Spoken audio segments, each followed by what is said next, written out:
नमस्कार, सिटी न्यूजच्या बातमीपत्रात प्रेक्षकांचं मनपूर्वक स्वागत। आज दिनांक 4 नोव्हेंबर 2023 वार शनिवार। बातमीपत्राची सुरुवात करूया सुविचारमालेने। कष्ट हा उंबरठ्याचा दिवा आहे, त्याने वर्तमान आणि भविष्य दोन्हीकडे उजेड पडतो। आजचा सुविचार आपण बघितला, आता बघूया बातमीपत्रातील ठळक बातम्या।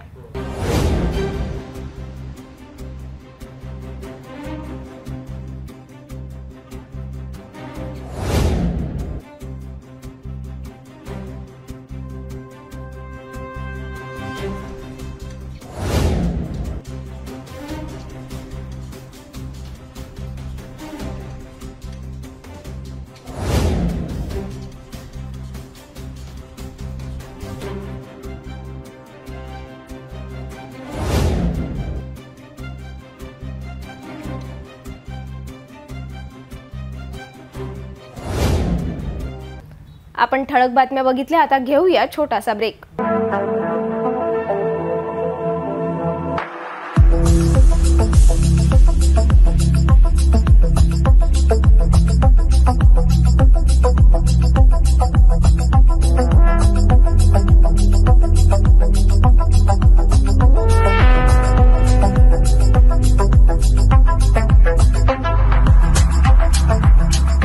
महानगरपालिका क्षेत्रातील मोकाट जनावरे सोडण्यासंबंधी सर्व पशुपालकांना सूचित करण्यात येते की सध्याच्या स्थितीमध्ये महानगरपालिका हद्दीमध्ये रस्त्यांवर तथा मानवी वस्त्यांमध्ये मोकाट जनावरांचा उपद्रव वाढलेला आहे।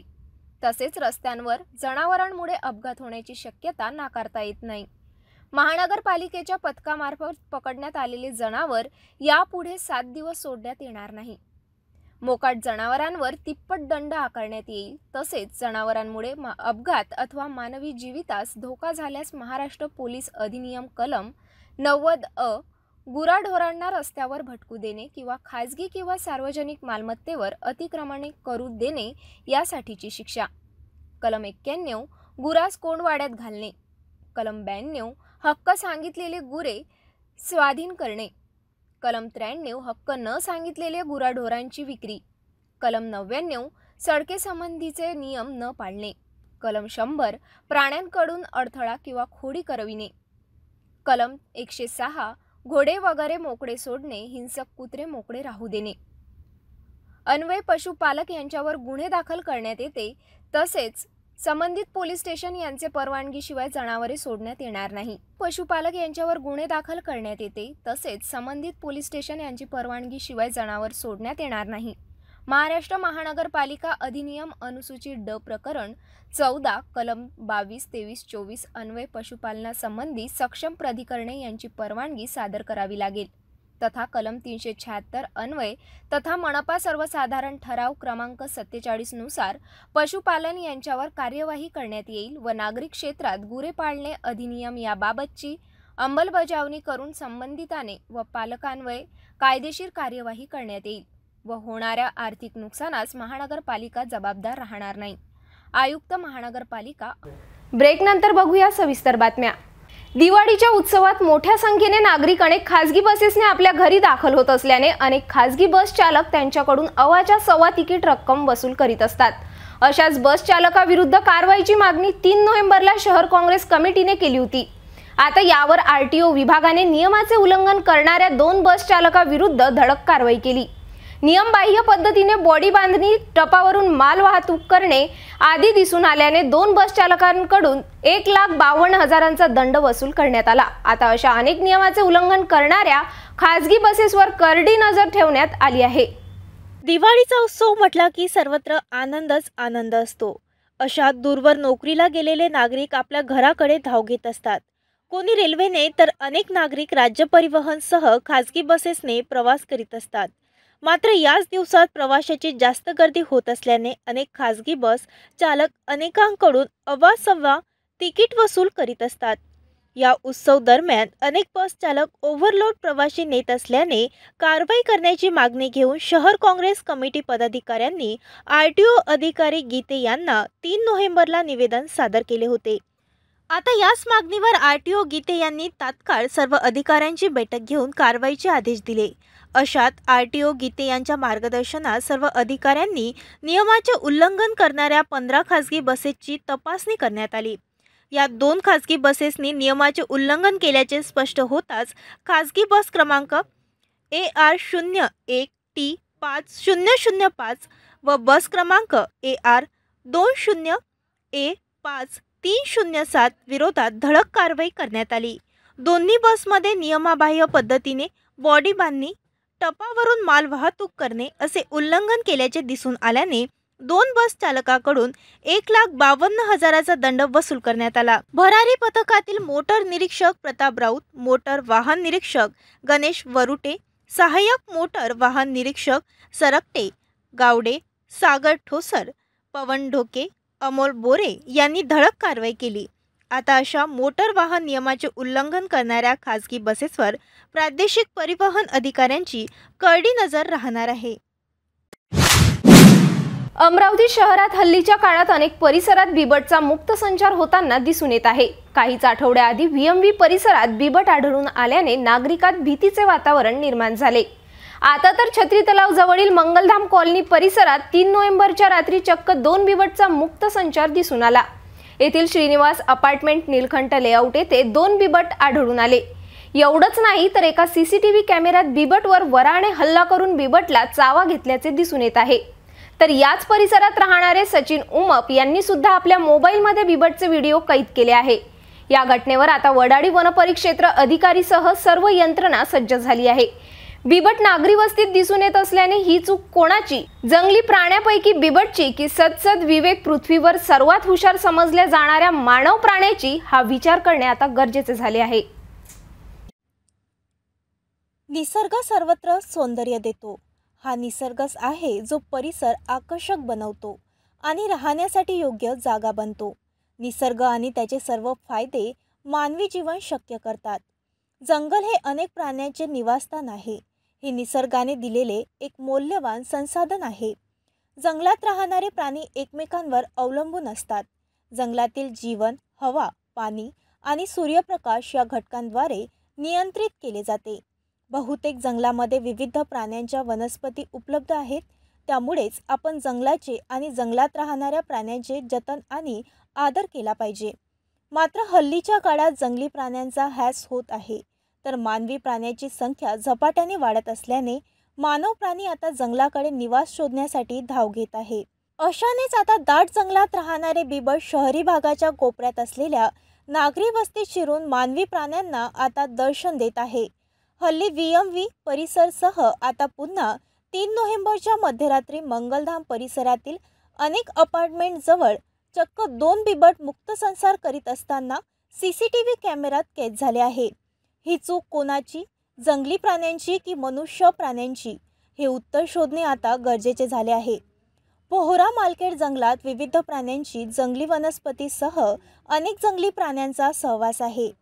यापूर्वी जंगल शेजारी असलेल्या नागरी वस्तीत कधी बिबट वाघ दिसून आला नाही।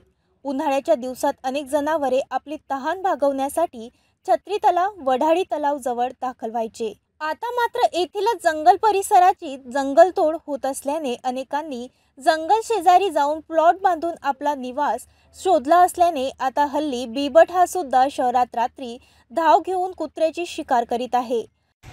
सध्यास्थितीत अमरावती शहरात मंगलधाम कॉलनी परिसरामध्ये बिबटचे व्हिडिओ व्हायरल झालेले आहेत। बिबट आल्याचे नागरिकांमध्ये दहशतीचे वातावरण निर्माण आहे। त्यांचे वन्य प्राण्यांच्या शहराकडे होत असलेले आगमन म्हणजेच त्यांच्या अधिवासात होत असलेले अतिक्रमण, जेणेकरून वन्य प्राणी हे शहरात येऊन त्यांची हजेरी आपल्याला दाखवून राहिले। लिहिता बोलता वाचता येत नसल्यामुळे आणि ज्या ठिकाणी वन्य प्राण्यांचा अधिवास आहे ते अधिवास जर नष्ट केले तर वन्य प्राण्यांना शहरात आल्याशिवाय पर्याय राहणार नाही। म्हणून आमची अमरावतीकर व सर्व नागरिकांना विनंती राहील की जंगल भागात कुठल्याच प्रकारचं अतिक्रमण करू नका व होणारे काही अतिक्रमण होत असेल तर त्याचा ठामपणे विरोध करा व वन्य प्राण्यांचा अधिवास हा मोकळाच ठेवा, जेणेकरून वन्य प्राणी शहरात येऊन धुळगूस घालणार नाही याची काळजी नागरिकांनी घ्यावी व वन्य प्राण्यांचा अधिवास नष्ट होता कामा नये, जेणेकरून मानव वन्यजीव संघर्ष वाढेल। मात्र अद्यापपर्यंत VMV सह तपोवन, विद्यापीठ आणि छत्री तलाव जवळील परिसरात कोणत्या मनुष्यावर हल्ला केल्याची नोंद नाही।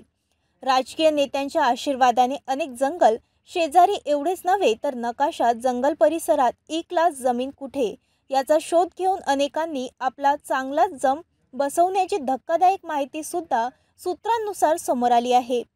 बिबट हा राष्ट्रीय संपत्ती असल्याने त्याला नागरी वस्तीतून जेरबंद करण्यासाठी वनविभागाचे स्पेशल नियम असल्याने वनविभागाचे अधिकारी फॉरेस्ट ॲक्ट विरोधात जाऊ शकत नाही। आता पुन्हा आमच्या सिटी न्यूजच्या हाती आलेल्या CCTV कॅमेऱ्यात कैद झालेल्या 2 बिबटची माहिती समोर आली। 3 नोव्हेंबरच्या मध्यरात्री मालखेड जंगल भागातील छत्री तलाव जवळील मंगलधाम कॉलनी परिसरात चक्क 2 बिबटचा मुक्त संसार दिसून आला।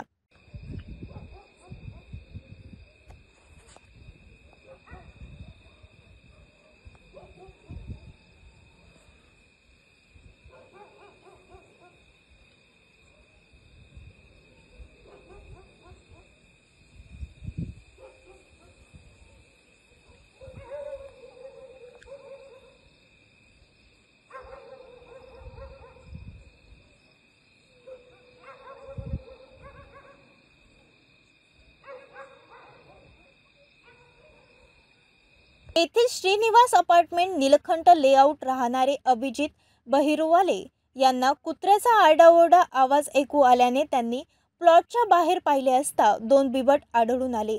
एवढेच नाही तर एका CCTV कॅमेऱ्यात बिबटवर वरहाने हल्ला करून बिबटला चावा घेण्याचे दिसून आले। तर याच परिसरात राहणारे सचिन उमप यांनी सुद्धा आपल्या मोबाईलमध्ये बिबटचे व्हिडिओ कैद केले आहे। या घटनेवर आता वढाडी वनपरिक्षेत्र अधिकारीसह सर्व यंत्रणा सज्ज झाली आहे। भेटूया एका छोट्याशा विश्रांतीनंतर। गृहिणी से जुड़ा एक अटूट हिस्सा, जहां उसे मिले हर एक चीज अपनी सही जगह पर। इसलिए Amba stainless steel kitchen trolley आपको लगने वाली साइज अनुसार, आपके किचन के अनुसार, बिल्कुल आपकी इच्छा अनुसार उच्चतम क्वालिटी के किचन ट्रॉलीज मैन्युफैक्चरिंग से सीधे आप तक, यानी 100% वाजिब दाम, ना देखभाल की जरूरत, ना जंग लगने की परेशानी, आसानी से वॉश करने हेतु उत्कृष्ट कैरियर सिस्टम, साथ ही स्टेनलेस स्टील जीना रेलिंग, डेकोरेटिव ग्रिल एवं गेट भी हम बना कर देते हैं। Amba stainless steel kitchen trolley, Dastur Nagar Chowk के पास, MIDC रोड, अमरावती, महाराष्ट्र।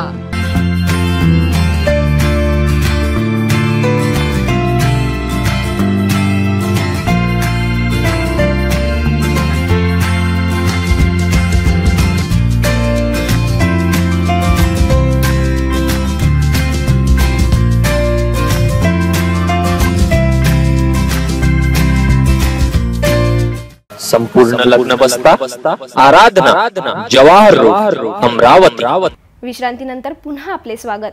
अचलपूर तालुक्यातील जीवनपुरा प्रभागाच्या विकासासाठी आमदार बच्चू कडूसह नगरपालिकेचे माजी उपाध्यक्ष अनिल पिंपळे यांच्या अथक प्रयत्नाने सभागृह बांधण्याकरिता 35 लाख रुपये निधी मंजूर करण्यात आली। मात्र येथीलच सतीश इंगोले येथील बांधकाम नियमात बसत नसल्याने सांगून त्यांच्या विरोधात उपोषणाला बसले।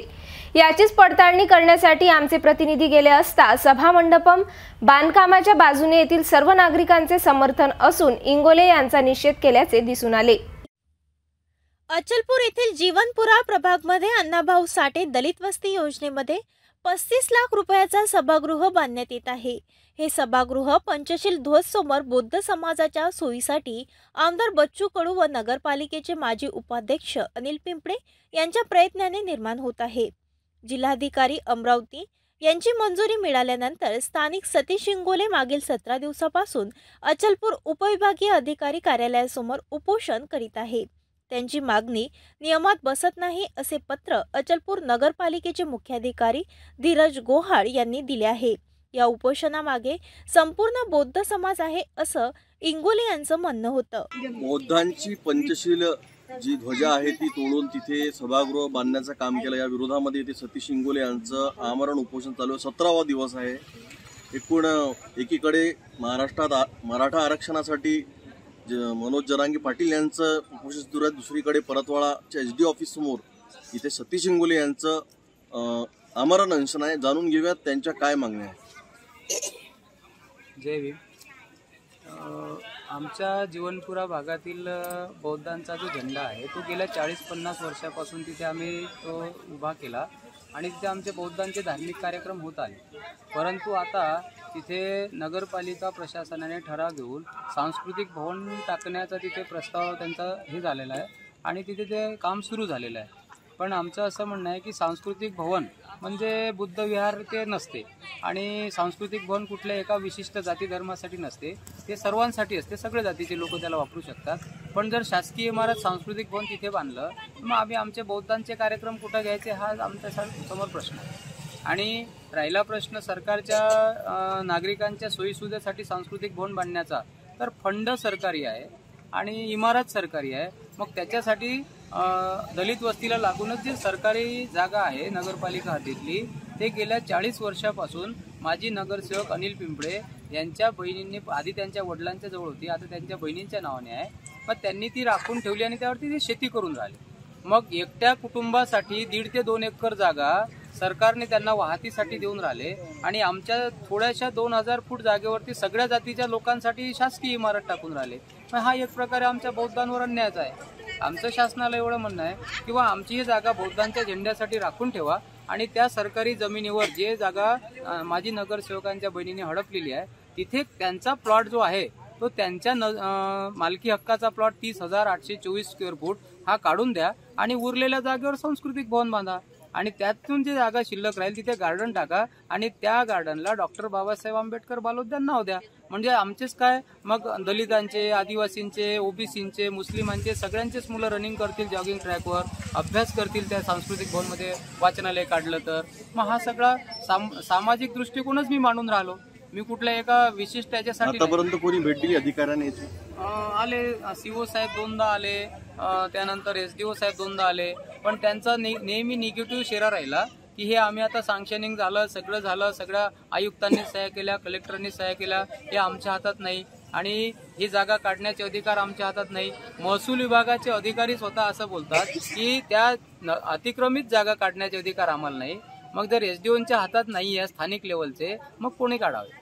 परंतु सिटी न्यूजची टीम जीवनपुरा येथे गेली असता स्थानिक लोकांनी सभामंडप बांधण्याकरिता जाहीर समर्थन दिले असून सतीश इंगोले यांचे आमरण उपोषण हे चुकीचे असून त्यांचा निषेध व्यक्त केला आहे. पहिले तर सर्व बौद्ध बांधवाचे विषयी इकडून मी सर्वांना जय भीम करते आणि आम्हाला हेच म्हणायचं आहे, त्यांनी 17 दिवसापासून जे उपोषण केलेलं आहे त्याला आम्ही पूर्णपैकी निषेध करतो. कारण निषेध करण्याचं हे कारण आहे की आम्हाला इथे काही असो, सभामंडप असो किंवा बुद्ध विहार असो, हे आम्हाला पाहिजे. त्याचं कारण असं आहे की आमचे जे धार्मिक कार्यक्रम आहे ते आमचे उघड्यावर होत आहे आणि जे आम्हाला धम्मपठण करायचं आहे तर ते आम्ही उघड्यावर करू का? कधी पाणी आलं, पाऊस आलं, काही आलं तर आम्हाला अर्ध्यातून उठावं लागते ना.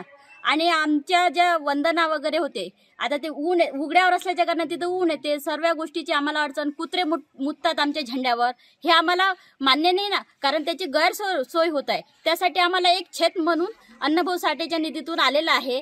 पण सतीश भाऊ इंगोलेचं असं म्हणणं आहे की ते सभागृह आम्हाला इथं पाहिजे नाही कारण ते हिंदूसाठी बनत आहे म्हणते. पण हे सरासर गलत आहे त्यांचं. कारण हिंदूचे एवढे मंदिर असल्यावर ते आमची इथं कशाला येतील? हे सर्व आमच्या दलित वस्तीसाठी बनत आहे. त्यामुळे ते आम्हाला कोणत्याही हालतमध्ये पाहिजे. आणि त्यांचं आणखी ते समाजाच्या बायावर टीका करत आहे की ह्या हिंदूच्या बाया आहे आणि ह्या दारू विकणाऱ्या आहे. तर आम्ही दारू विकत असेल तर यांना कसं माहीत की ते काय आमच्या घरी दारू प्यायला येत होते का? दारू प्यायला येत असेल म्हणूनच त्यांना माहित आहे ना की आम्ही दारू विकणारे आहे म्हणून. आणि त्यांनी स्वतः अतिक्रमण केलाय.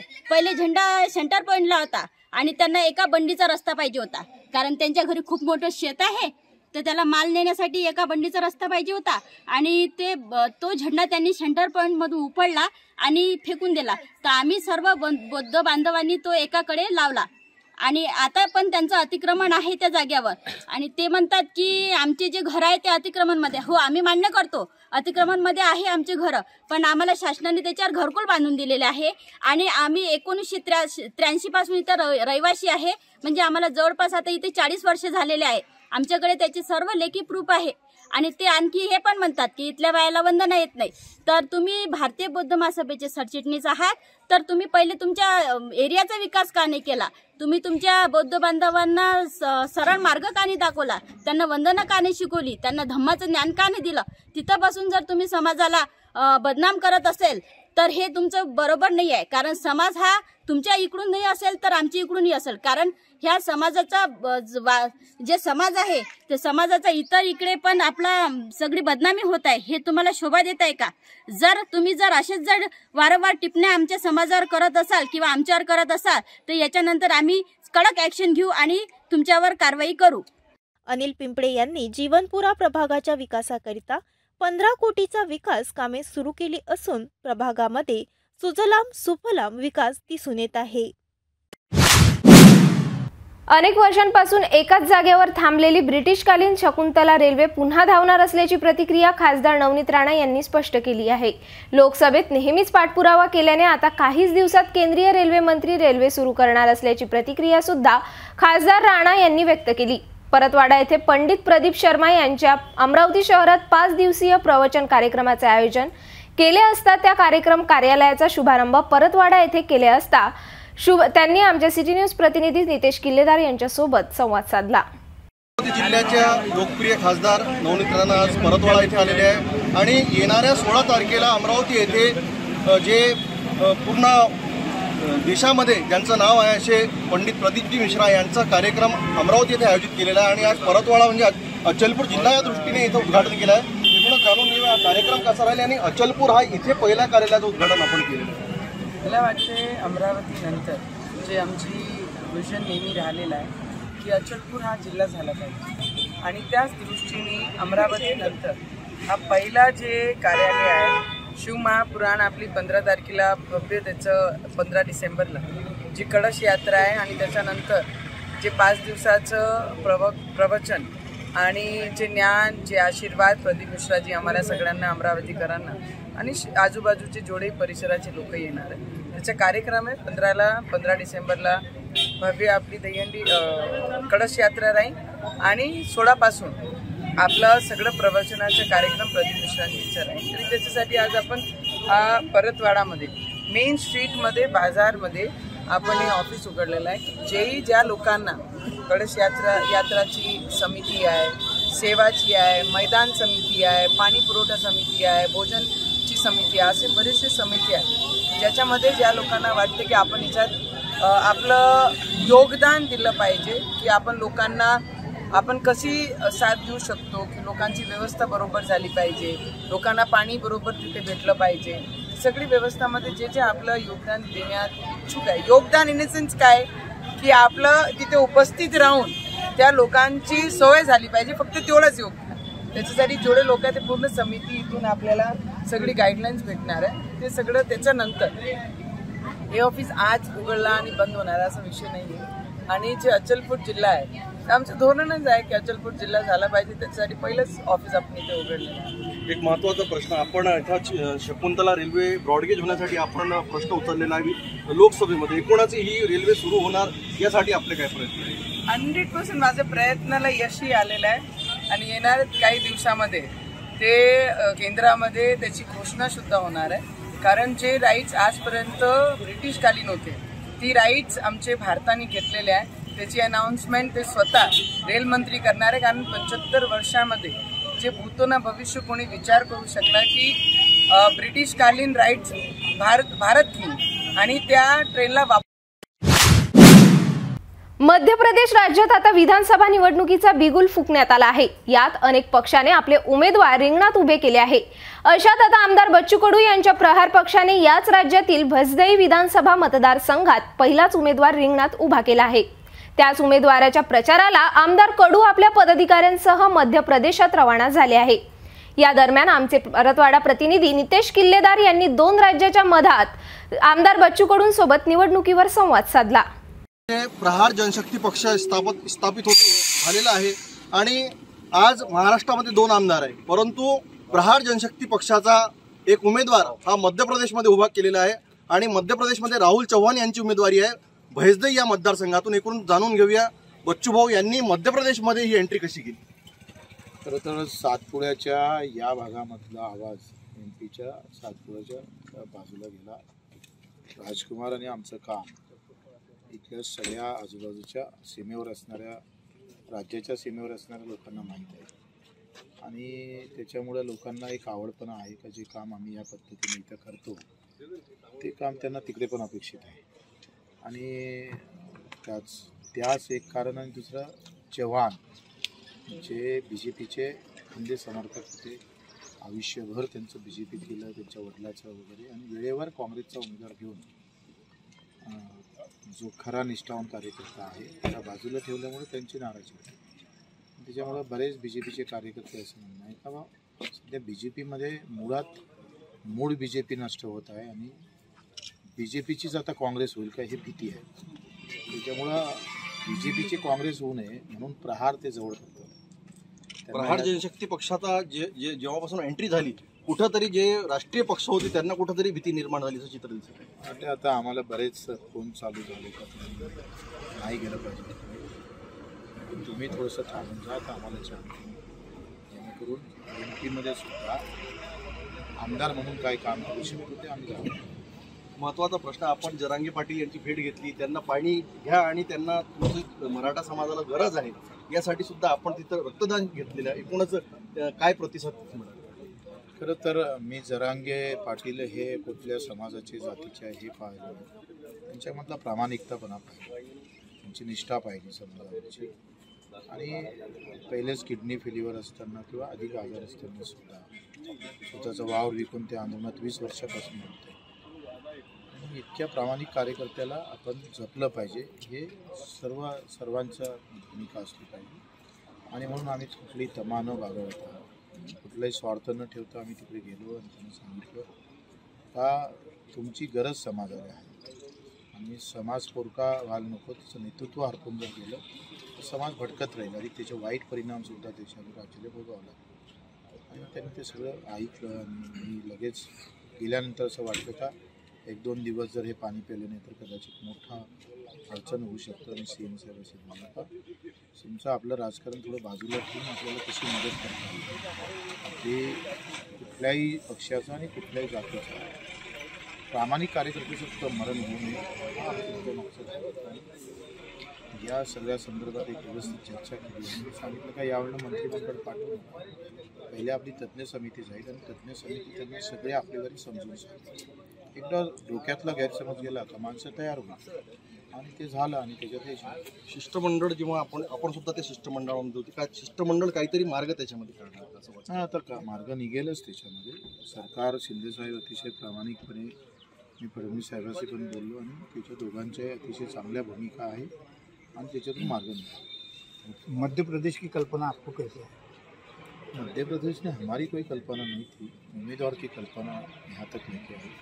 उम्मीदवार को ऐसा लगा कि सभी पक्ष में अगर ये होता है तो और प्रहार का जो बोलबाला MP में है तो उसे क्यों ना चुना. उन्हें चुना प्रहार को, हमने उनको नहीं चुना, उन्होंने हमको चुना. भैरदेई तहसील में मतदाताओं से बच्चू कडू को कितना प्रतिसाद मिला? बहुत अच्छी तरह से. एक तरह उनको पता है कि हमारा लगाव रहा है अचलपुर से, वो MP में ज़रूर है लेकिन महाराष्ट्र से उनका बहुत ज़्यादा लगाव है. और यहाँ का जो काम जिस तरह से हम करते हैं लोगों की सेवा, वो उनको भा गई. और उसी कारण लोग ऐसा बोलते कि एक बार प्रहार भी चाहिए. बच्चू कडू अपनी पार्टी को राष्ट्रीय स्तर तक ले जाना चाहते हैं? बिल्कुल. अभी हम UP में गए, वहाँ मिश्रा और तिवारी बमन लोग हमारे साथ और पूरे 1000 ब्राह्मणों के साथ हमने मोर्चा निकाला.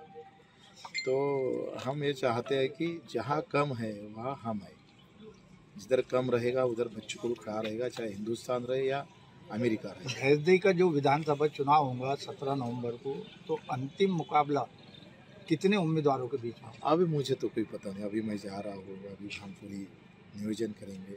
हमारे प्रवीण पाटिल है, बल्लूजी संगड़ है, अग्रवाल जी है, ये आज हम पूरा तय करेंगे और उस तरह से घुसेंगे.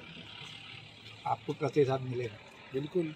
देखो, सच्चाई थोड़ी परेशान हो सकती है लेकिन पराजित नहीं हो सकती. पराजित नहीं हो सकती और किया हुआ काम कभी खाली नहीं जाता. अच्छा रहे या बुरा रहे, कहीं ना कहीं तो निकल के आता है. अंतिम प्रश्न मेरा, महाराष्ट्र की और मध्य प्रदेश की राजनीति में आपको ऐसा बेसिक कुछ फर्क नजर आता है? वही है, पूरे हिंदुस्तान में किसान मरता है, मजदूर मरता है, जो कष्ट ज़्यादा करता है वही मरता है. जीते तो वही जो हरामी से ज़्यादा खाते। आपका मैनिफेस्टो क्या है भैंसदेव? भैंसदेव से हम तो हमारा कहना ये है कि जहाँ कष्ट ज़्यादा है उस तरफ लोगों को लेके जाना है, उसकी सेवा करना है। और दूसरी बात यह है कि हमारी जितनी संख्या है किसान और मजदूर और काम करने वालों, चाहे कोई भी समाज का हो, उनकी हिस्सेदारी, हमारी जितनी संख्या है उतनी हमारी भागीदारी होना चाहिए। ये पूरे देश में नहीं मिलता। हमने इसीलिए आवाज़ उठाया है कि किसान का आर्थिक आरक्षण होना चाहिए। बजट में हमारा हिस्सा कितना, जैसा अमेरिका ने कानून किया है कि 50 साल में हमारा बजट किसानों के लिए इतना रहेगा, उससे नीचे नहीं आएगा। तो ये देश में क्यों नहीं होता? अगर देश को बलवान करना है तो किसान को बलवान करने के सिवा हो नहीं सकता। किसान सभी जाति धर्म में है, मजदूर और किसान को मजबूत करना पड़ेगा, बल्कि जात और धर्म को नहीं। जात धर्म मजबूत होंगे जब किसान और मजदूर मजबूत होगा तो भारत मजबूत होगा। तो फिर धर्म और जात की लड़ाई खत्म हो जाएगी। आज आरक्षण की मांग इसीलिए हो रही क्योंकि किसान के तरफ उस अच्छी तरह से ख्याल दिया नहीं गया। हम खड़े हैं महाराष्ट्र और मध्य प्रदेश के सीमावर्ती क्षेत्र में, जहां पर विधायक बच्चू कडू मध्य प्रदेश की ओर कूच करने जा रहे हैं। और मध्य प्रदेश के भैंसदेव निर्वाचन क्षेत्र में प्रहार जनशक्ति पार्टी के उम्मीदवार राहुल चौहान, इनके लिए प्रचार के लिए पूरा ताफा यहाँ से निकला है।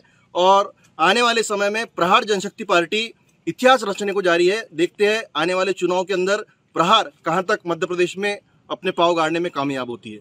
मैं कैमरामैन संजय जोशी के साथ नितेश किल्लेदार, सिटी न्यूज, परतवाड़ा। परतवाडा येथील फटाका व्यवसाय असोसिएशनने आता फटाका विक्रीचे दुकाने स्पोर्ट्स कॉम्प्लेक्स येथे न लावता कल्याण मंडपम येथे लावण्याचे निर्देश देण्यात आले। नियमाचे उल्लंघन करणाऱ्यावर कारवाई होणार असे संकेत दिले। मात्र याच निर्णयाचा फटाका व्यावसायिकांनी विरोध दर्शविला आहे। अचलपूर येथील मुख्य अधिकाऱ्यांना निवेदन देऊन फटाक्याचे दुकान पर्यटन येथील स्पोर्ट्स कॉम्प्लेक्समध्ये लावण्याची परवानगी देण्याचे निवेदन सादर करण्यात आले आहे। मागील 50 वर्षांपासून फटाक्याचे दुकान पारंपरिक पद्धतीने दिवाळीच्या 8 दिवसा अगोदर पर्यटन येथे लागतात, परंतु यावर्षी नगर परिषद अचलपूर यांनी फटाका व्यावसायिकांना दुकाने लावण्याकरिता कल्याण मंडपम मेथी सूचना केल्याने या निर्णयाला सर्व फटाका व्यावसायिकांनी विरोध दर्शविला आहे।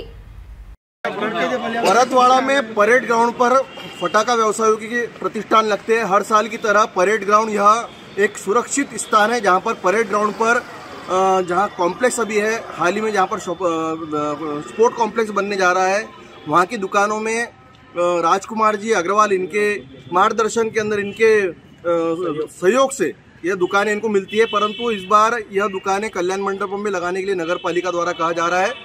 फटाका एसोसिएशन की क्या मांग है, हमारे साथ प्रहार के शहर अध्यक्ष श्याम अग्रवाल है, उनसे हम जानेंगे क्या मांग है।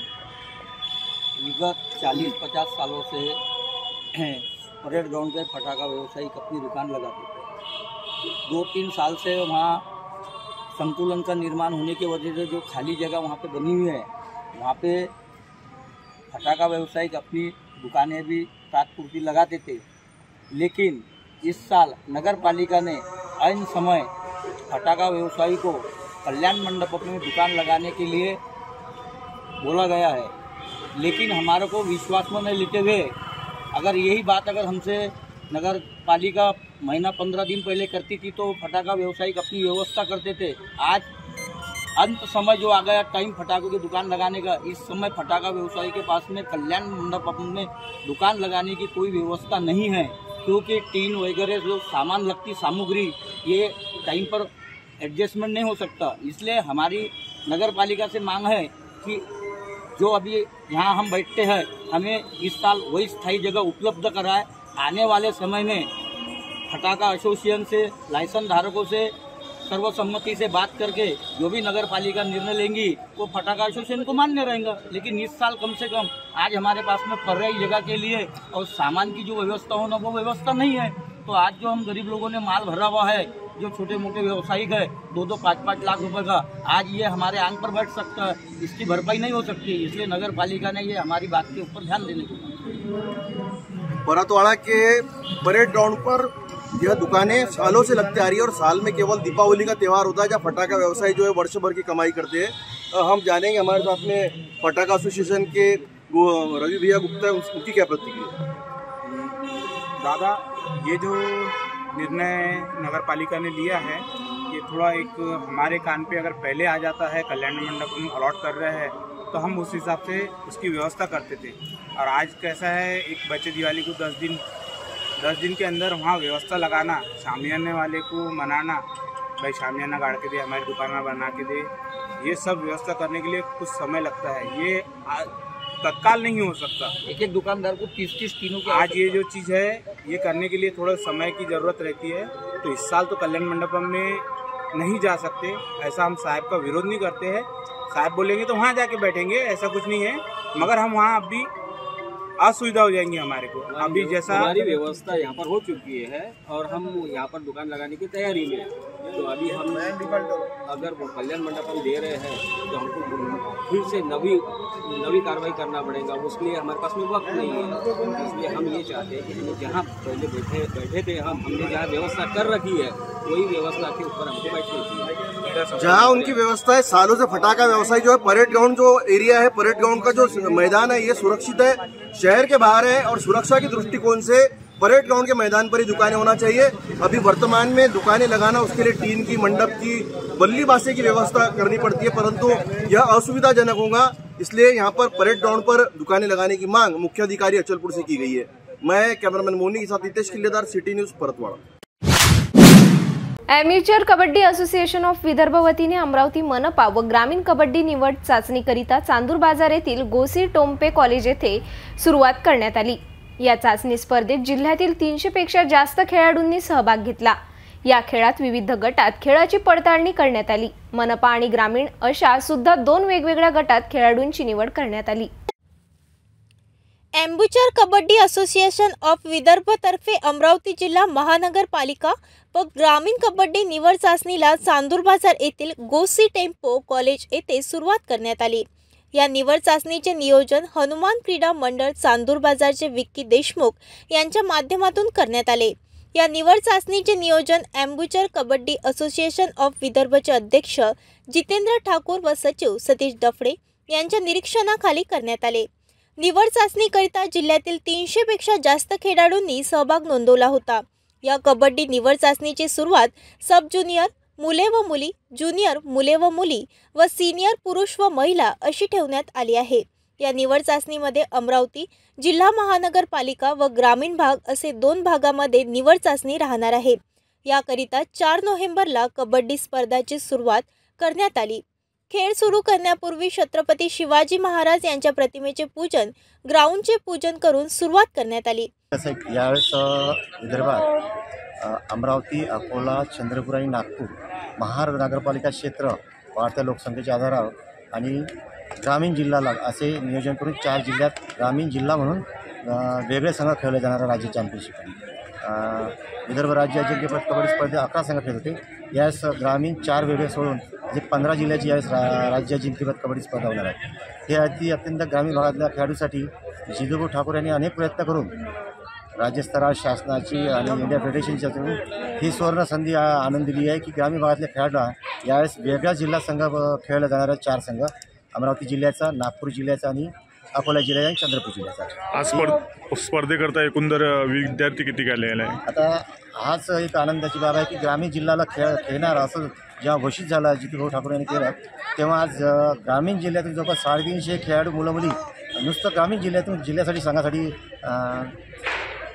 चाचणीकरता इथे उतरलेले आहे। आणि या स्पर्धेचं पुढील नियोजन काय राहणार आहे, काय सांगू शकाल? यावर्षी आता याच महिन्यात 24, 25, 26ला परतवाडा इथे ज्युनियर राज्य अजिंक्यपद स्पर्धेचं आयोजन केलं आहे। त्यात हा याच्यातून ज्युनियरचा संघ जो निवडला जाईल ग्रामीण संघाचा तो तिथे खेळणार आहे। आणि 8, 9, 10 डिसेंबर रोजी सिनियर राज्य अजिंक्यपद कबड्डी स्पर्धा आला आहे। म्हणजे पूर्ण ग्राउंडची व्यवस्था आम्ही केलेली आहे। माझी म्हणजे 2 वर्षापासून खूप इच्छा होती की आपल्या ग्रामीण भागात एक नियोजन झालं पाहिजे कबड्डी क्षेत्राचं। आणि दबडे सरांना मी खूप रिक्वेस्ट केली की ग्रामीण भागात जर दिले तर ग्रामीण भागातले खूप सारे पोरं ट्रायलला मारू शकतात। आणि त्यानंतर 2 दिवसात आम्ही ग्राउंड वगैरे केलं आहे, माती कोण वर्धवून आणली, त्याच्यानंतर पाण्याची व्यवस्था, सगळ्या गोष्टीची व्यवस्था आम्ही केली आहे। त्याच असोसिएशनमध्ये थोडं पाणी खिचडीची व्यवस्था पण केलेली आहे आपण। तर आपल्या ग्रामीण भागातून खूप व्यवस्था केलेली आहे. या स्पर्धेकरता आता एकंदर किती विद्यार्थी आलेले आहे आणि किती दिवस स्पर्धा चालणार आहे? काय 150 म्हणजे सब ज्युनियरचे मुलं आणि 150 ज्युनियरचे मुलं असे 300 पोरांची आहे. अजून 50 पोरांचं पण रिपोर्टिंग अजून चालू आहे. 350-400 पोरांचं रिपोर्टिंग चालू आहे आणि चांगलं आपले पोरं दिसतात, त्यांना चांगला असा वेगळा प्रक्रिया वाटत आहे ग्रामीण पोरात. किती दिवस शहरापेक्षा ग्रामीण भागातले पोरं जास्त आहे. किती दिवस स्पर्धा ह्या चालणार आहे? काय आज 4 सब ज्युनियर आणि ज्युनियरची घेतली आहे आज 4ला आणि 5ला उद्या रिपोर्टिंग आहे सिनियरच्या पोरांचं. या निवड चाचणीकरिता अँबुचर कबड्डी असोसिएशनचे अध्यक्ष जितेंद्र ठाकूर, सचिव सतीश डफडे, विनायक माळी प्रमुख अतिथीसह आंतरराष्ट्रीय कबड्डी खेळाडू उपस्थित होते. तर प्रमुख उपस्थितीमध्ये टोंपे कॉलेज प्राचार्य रामटेके सर, जगदंब महाराज, ऋषी कोकाडे, तुषार देशमुख, हरीश हरणे, आनंद अहिर, माजी नगरसेवक सुयोग गोरले, राहुल चौधरी, रवींद्र रोहनकर, सतीश उल्ले, वासुदेव नेहरकर, विकी देशमुख आदी मान्यवर उपस्थित होते. अकोट तालुक्यामधील कृषी निविष्ठा धारकांकरिता महाराष्ट्र शासनाने प्रस्तावित विधेयक क्रमांक 404142 4344 नुसार नवीन कायदे केले जात आहेत. या प्रस्तावित कायद्यातील तरतुदी कृषी निविष्ठा कृषी व्यावसायिक करिता जाचक व अन्यायकारक आहे. यामुळे व्यावसायिकांना व्यवसाय करणे अशक्य होणार असल्याने या कायद्याला विरोध दर्शवण्यासाठी माफदाने Maharashtra fertilization pesticide seeds dealers association तर्फे 2 ते 4 नोव्हेंबर 2023 या कालावधीत बंद पुकारला आहे. 30 नोव्हेंबर रोजी अकोट तालुका कृषी व्यावसायिक संघाच्या कार्यकारिणीच्या बैठकीमध्ये सर्वानुमते निर्णय घेऊन माफदाला पाठिंबा देण्याचे ठरले आहे. तालुक्यातील कृषी सेवा केंद्र चालक कडकडीत बंद पडणार आहेत. त्यामुळे रब्बी हंगामात बियाणे, खते व कृषी निविष्ठा खरेदीसाठी शेतकऱ्यांना अडचणीचा सामना करावा लागणार आहे. महाराष्ट्र शासनाच्या नवीन प्रस्तावित कृषी कायदा विधेयकामधील जाचक नियमांना विरोध करण्यासाठी व प्रस्तावित कायदे रद्द करण्यासाठी तालुक्यातील कृषी सेवा केंद्र संचालकांनी 3 दिवसाचा बंद पाडून राज्य शासनाच्या या कायद्याचा निषेध नोंदवावा, याकरिता तहसीलदार, तालुका कृषी अधिकारी यांना निवेदनाद्वारे माहिती देण्यात आली आहे. नमस्कार, मी हरीश लखोटिया, बालाजी ॲग्रो एजन्सी अकोट. आम्ही आज बंद जो आहे सरकारने जे 5 नियम नवीन कायद्यात लागू केलेले आहेत त्याच्या विरोधात हे केलेलं आहे. त्या कायद्यानुसार आम्ही फक्त बियाण्याचे पॅकिंगमध्ये आणतो आणि पॅकिंगमध्ये कोणतंही जे आहे सर्व सीलपॅकमध्ये विकतो आहे. त्याच्यामुळे सर्व जेही कायदे लागू कंपन्यांवर लागू करणार, विक्रेत्यावर कोणतीच हे होण्यात येऊ नये. विक्रेत्यांना या कायद्यामधून वगळण्यात यावे. मी अकोटला माझं शेतकरी कृषी केंद्र नाव दुकान आहे. माझं नाव भिवराज हरकंड आहे. आम्ही हे जे बंद पाडलेलं आहे अकोट तालुका पूर्ण हे शासनाच्या जाचक नियमाविरोधात पाठवलेलं आहे. त्यामुळे हा बंद आमचा सलग चालू राहील. सर, सरकारने आमची मान्य नाही केल्या तर आम्ही पुढील 5 डिसेंबरपासून बेमुदत बंद करणार आहोत. नमस्कार, मी अमित मानकर. आम्ही कृषी व्यावसायिक संघ अकोट तालुका संघटनेच्या वतीनं हा बंद पाळत आहोत. शासनानं ज्या जाचक अटी व नियम लागू करण्याचे ठरवले आहे त्याच्या विरोधात हा बंद पाळण्यात येत आहे. जर हे बंद या नियम अटी लागू केल्या गेल्या तर 5 डिसेंबरपासून आम्ही बेमुदत बंद जाणार आहोत करिता हा संप घेत आहोत. यावेळी तालुका कृषी व्यावसायिक अकोट तालुका अध्यक्ष प्रताप कुलट, उपाध्यक्ष कपिल वानखडे, राहुल मानकर, सचिव साहेबराव गावंडे, भीमराज हरखंड, जुगल सेठ, झुंझुनवाला, अमित मानकर, हरीश लाखोटिया, शरद निखाडे, प्रशांत जायले, शरद घुके, रणजित झांबरे, राजेश गावंडे, महेश खलोकार, योगेश शेगोकार, निडू इंगडे, पांडुरंग दामोदर, विष्णू जीवकाटे, दिनेश गट्टानी, संदीप खाजवणे, गोपाल पवार, महेंद्र खलोकार, शिरूभाऊ वानखडे, निलेश सपकाळ यावेळी काळ्या फिती लावून मोठ्या संख्येने कृषी सेवा केंद्रांचा बंद पाडण्यात आला. यावेळी अकोट शहरामधील संपूर्ण कृषी सेवा केंद्र, दुकान लाईन एकमताने बंद ठेवण्यात आली. शेतातील नवीन धान्याचे स्वागतासाठी विदर्भात परंपरा असलेली भुलाबाई उत्सव म्हणून सर्वत्र गीत गाऊन धान्याचे पूजन करून साजरा केला जातो. पारंपरिक पद्धतीने लहान मुली, महिला घरोघरी सामूहिक गीत गाऊन साजरा करतात. संपूर्ण महाराष्ट्रात महिनाभर हा उत्सव साजरा करून शरद पौर्णिमेला सर्वजण मिळून मिसळून रात्री जागरण करून विविध भुलाबाईची गाणी गाऊन आनंद व्यक्त करतात. विदर्भात शरद पौर्णिमेला भुलाबाई उत्सव साजरा केला जातो. नवीन धान्याच्या पूजनासाठी, स्वागतासाठी आनंदाने साजरा करण्यात येणारा हा उत्सव आहे. हा आगळावेगळा उत्सव पारंपरिक पद्धतीने लहान मुले, महिला घरोघरी सामूहिकपणे साजरा करतात. संपूर्ण महाराष्ट्रात महिनाभर हा उत्सव साजरा करून शरद पौर्णिमेला सर्वजण मिळून मिसळून रात्री जागरण करून विविध भोंडल्यांची गाणी गाऊन आनंद व्यक्त करतात. या सणाला भुलाबाई, भुलोजी, भोंडला, हादगा अशा विविध नावांची विविध विभागात ओळखले जाते. अशातच या पारंपरिक सण आणि उत्सवाची परंपरा मूर्तिजापूर येथील सराफा लाईनमधील महिला व युवती मंडळाच्या भगिनी जोपासत आहेत. दरवर्षीप्रमाणे यावर्षी सुद्धा भुलाबाई उत्सव अतिशय हर्षोल्लासात साजरा करण्यात आला. जाता जाता पुन्हा एकदा आजच्या ठळक बातम्या.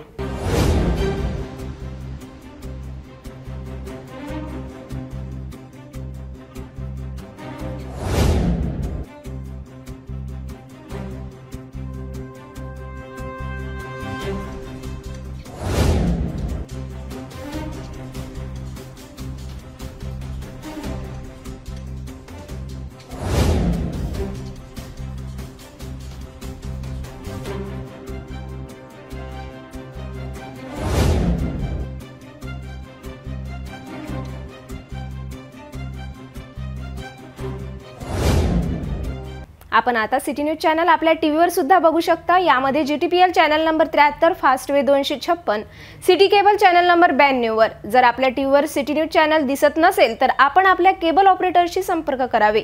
आपण सिटी न्यूज केबलच्या व्यतिरिक्त YouTube, Facebook, Instagram आणि ट्विटरवर सुद्धा बघू शकता. याकरिता सोशल मीडिया अकाउंट सबस्क्राइब करा, फॉलो करा, लाईक करा. YouTube अकाउंट सबस्क्राइब करण्याकरिता सबस्क्राइब बटनला क्लिक करा आणि बेल आयकॉन दाबायला विसरू नका, कारण सर्वात आधी समाचार आपल्यापर्यंत पोहोचणार आहे. तसेच सिटी न्यूजचे फेसबुक पेज लाईक करा, Instagram आणि ट्विटर हँडल फॉलो करा. आपण व्हॉट्सॲपवर सुद्धा सूचना देऊन न्यूज प्राप्त करू शकता. व्हॉट्सॲप नंबर खाली स्क्रीनवर येत आहे. हे बातमीपत्र एवढ्यावरच थांबूया. पुन्हा भेटूया नवीन घडामोडींसोबत. नमस्कार.